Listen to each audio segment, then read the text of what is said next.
on high or hill, or vales and hills, when all at once I saw a crowd, a host of golden daffodils, beside the lake, beneath the trees, fluttering and dancing in the breeze, continuous as the stars that shine and twinkle on the Milky Way. They stretched in never-ending line along the margin of a bay. 10,000 saw I at a glance, tossing their heads in sprightly dance. For oft, when on my couch I lie, in vacant or in pensive mood, they flash upon that inward eye, which is the bliss of solitude. And then my heart with pleasure fills, and dances with the daffodils. Good morning, students. Good afternoon, good evening, whatever time you are doing your learning. Today we're going to talk about another method for analyzing poetry. This method is called annotating. Essentially, annotating is the process of marking up a poem with your thoughts and actively reading so that you can understand it better. We're going to talk a little bit about William Wordsworth. I'm going to share a few photos from when I visited his home in England. And then I'm going to show you how I would annotate his poem, I Wandered Lonely as a Cloud. Let's get into the learning. So you may have seen this quote before, and I hope you have if you watched my video, So What is Poetry? If you haven't done that yet, I will put a card up here for it as well as a link in the description. I highly recommend you check that video out. So the quote is, "Poetry is the spontaneous overflow of powerful feeling." I really love this quote when it comes to defining poetry. It was said by a man named William Wordsworth. Today we're going to talk a little bit more about him. I'm going to share some photos of when I visited his house in England, and then I'm going to talk about annotating using one of his poems. William Wordsworth lived in England. These are all the places that I have been in England. And he lived in Grasmere. So if you look up at the top left, he lived on a lake in Grasmere, kind of alone with nature, because that was something that was really important to him. So we're going to learn a little bit more about where he lived. He lived in a place called Dove Cottage. This is the back view of the cottage. And for somebody at this time, this was a pretty large home. And it had these beautiful gardens. So there's the back view. And here's the front view of Dove Cottage. I love the way the vines are just climbing up the side of the home. And then here is a picture of their gardens. Obviously today the gardens are maintained by volunteers, but at the time these gardens would have been maintained by William Wordsworth and his sister Dorothy. One really cool thing about Dorothy Wordsworth is that she kept these awesome journals. So she wrote a lot down about what William and her life was like at Dove Cottage. One thing she said in one of her journals was, "Our gardens were the work of our own hands," which tells us that she took a lot of pride in the gardens that they had here, and it was really important to them that they spent time in nature.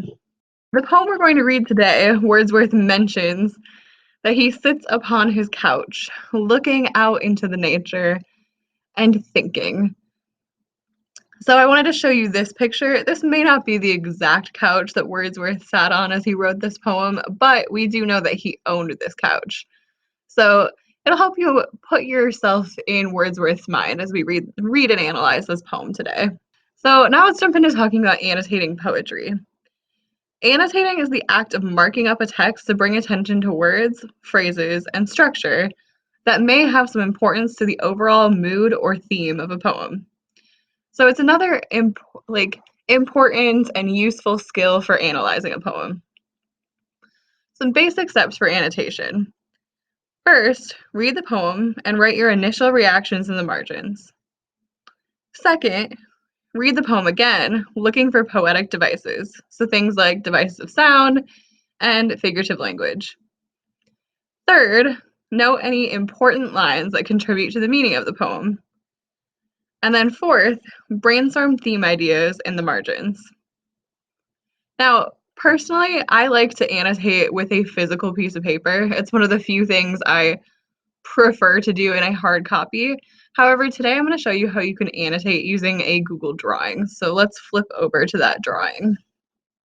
Okay, so step one for annotating is just to read the poem and write down your initial reactions.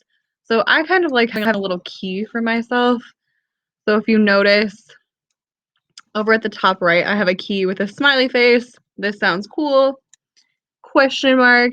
I'm confused. And then an asterisk with this is probably important. And then I went through and I wrote down my reactions.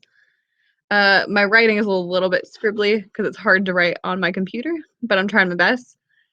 So after you have done that, you are going to go in and look at the poetic devices. So what I'd like to look at first is just rhyme. So when we annotate rhyme scheme, we do that using letters. So for example, cloud is our first word, so it's going to get a little A. Now hills is the next word. If that rhymed with cloud, we would also give it an A, but because it's a new rhyme, we're going to call it a B. And then the next one, cloud rhymes with crowd.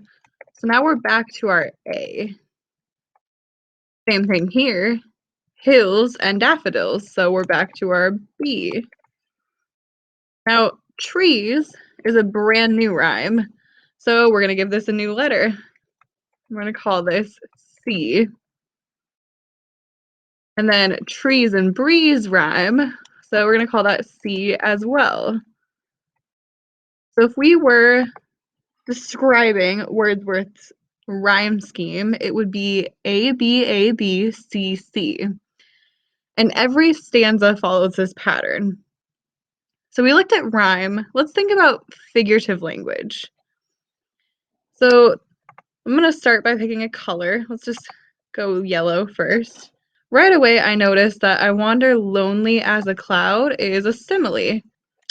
And then I'm going to just take a look and see if I notice any other similes in the poem, because I'm going to keep consistent with that color.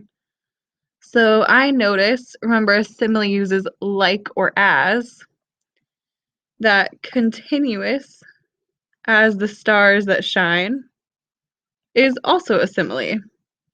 Cool, so there's another one. I notice a lot of personification, so we'll use purple for personification. So dancing is not something that flowers usually do. That's usually a person thing. And then here, tossing their heads in sprightly dance, he's talking about the daffodils. There's another example of personification. The waves beside them danced. So here the waves are doing some dancing. There's a lot of dancing going on in this poem. Excuse my poorly drawn line there. And then the flowers outdid the waves. That was a little bit better. So that's also some personification. And I'm noticing a lot of hyperbole. The first one I noticed was in the second stanza. Remember, a stanza is a group of lines. So where it says continuous as the stars that shine. Same thing here, where they stretched in never-ending line. And 10,000 saw I at a glance. There's another example of hyperbole. After doing an initial reading and writing down your reactions, and then labeling poetic devices, any poetic devices that you notice, then you're going to go back and mark important lines. I think there's a nice shift here. So it starts off with, he's lonely, right? And then he sees these crowds of flowers. And then by the third stanza, he's saying, a poet has to be happy when in the company of these flowers. And I wrote in the margin on my first reading, how are flowers company? Well, I think he might tell us. Now that I've read through the poem, though, I am going to start generating some theme ideas. So I think the theme might be that nature can be company. I'm also noticing this repetition of loneliness. So I think that might also be a theme. I also wrote a question mark next to that idea of the inward eye. So this is one place where, because I had a question mark, it might be something I want to look up.